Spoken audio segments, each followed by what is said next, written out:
The Nintendo Switch 2 is bringing some seriously interesting platform games. From psychological journeys to epic adventures, here are 10 upcoming titles that'll make you want the new console immediately. Meet Zoe, a tiny raider living in a world where humans are giants, and she's basically borrowing stuff from their houses without permission. Think The Secret World of Ariety, but with more stealth and resource gathering. Zoe follows her explorer father's footsteps, sneaking through massive human homes to find treasures for her community's survival. The scale here is wild.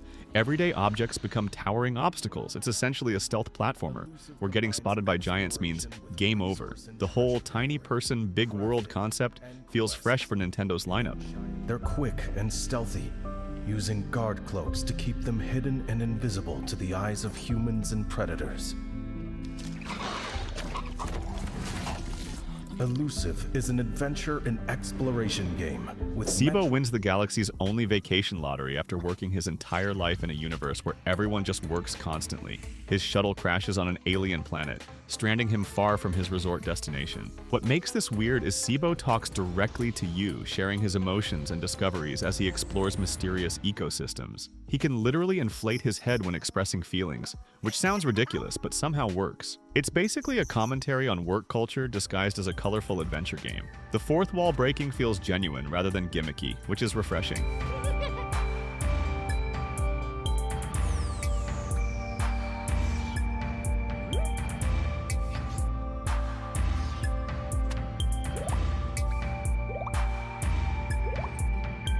Following the original success, Lana returns with new companions called the Children of the Leaf, other survivors who escaped the machine invasion. This time, she's not just rescuing her sister, but leading a group of kids through dangerous territories filled with hostile robots. The story expands on the environmental themes, showing how nature fights back against mechanical invaders. Expect the same wordless storytelling that made the first game special, but with group dynamics adding complexity. Lana's relationship with her cat creature Mui deepens as they face larger threats, requiring teamwork and sacrifice.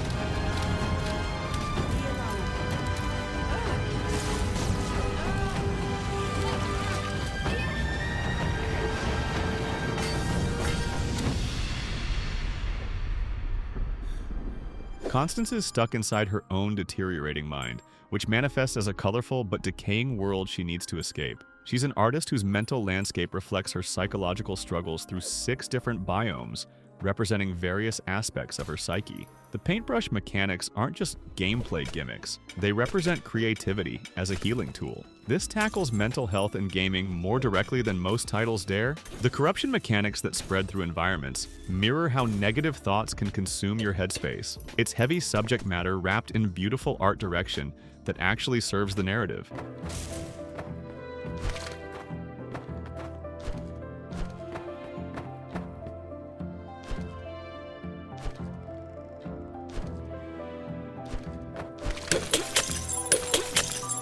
During a gold rush, Donkey Kong gets swept into an underground world while searching for Banandium gems. He teams up with young Pauline, who's disguising herself as Odd Rock for reasons that become clear later. They're chasing the Voidco gang of villainous apes toward the planet's core, which legend says grants ultimate wishes to whoever reaches it first. This shifts DK from his usual solo adventures into buddy gameplay with actual character development. Pauline's singing unlocks transformation abilities, which feels like Nintendo finally giving her gameplay relevance beyond being rescued. The destructible environments reveal story elements organically.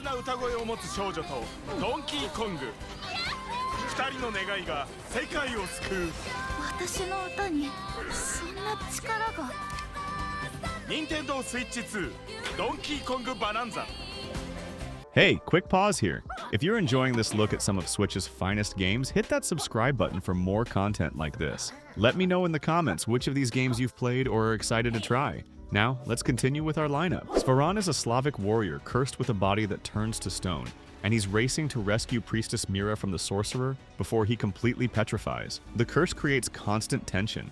Maintain kill streaks or your body starts crumbling apart. You battle through authentic Slavic mythology with creatures like Chorts and Vodniks, instead of generic fantasy enemies. The Retold version adds multiple endings and deeper cultural elements that the original lacked. It's dark fantasy done right, where the curse mechanics actually serve the narrative rather than just being a gimmick. The stone transformation feels genuinely threatening throughout.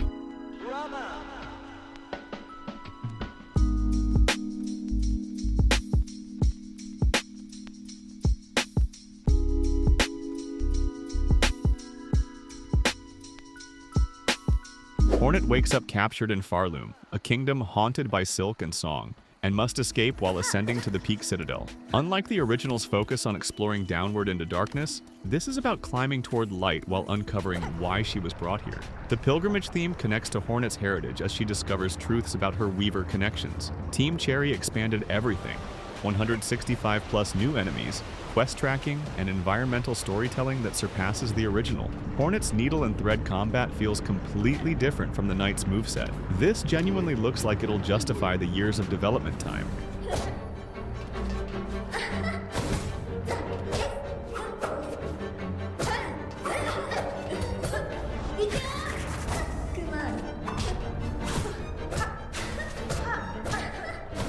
Bob the construction worker is still trapped in surreal dreamscapes, stumbling through physics puzzles that reflect his day job.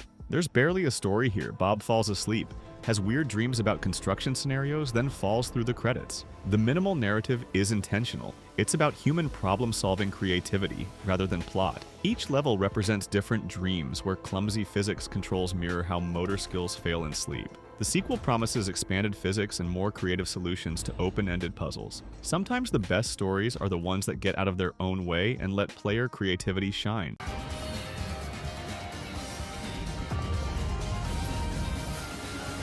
Chameleon Yooka and Bat-Laylee chase corporate villain Capital B, who stole every book in existence, including the universe's most powerful one book. They collect book pages, while hopping through magical book worlds to stop his profit-driven scheme. This enhanced remaster adds character development that the original lacked, plus Shovel Knight appears as a guest character. The buddy mechanics feel more refined, and the orchestral soundtrack elevates the nostalgic 3D platformer experience. It's corporate greed versus creativity, wrapped in colorful worlds. The book theme creates diverse gameplay scenarios that justify the collect-a-thon structure better than most games.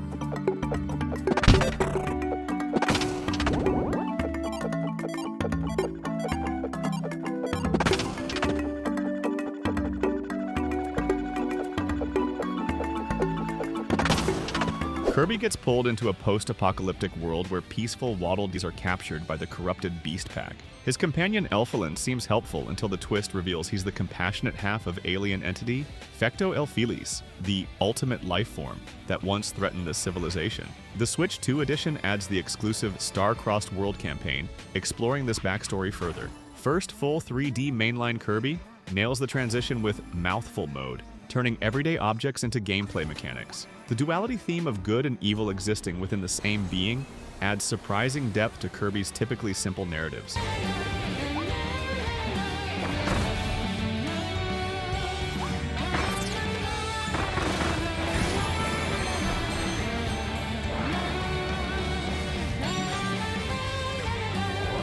Hey, let me know what you think about these games. Maybe you've played some and have a different take, or maybe something here caught your eye. Drop a comment, let's chat about it. See you in the next one.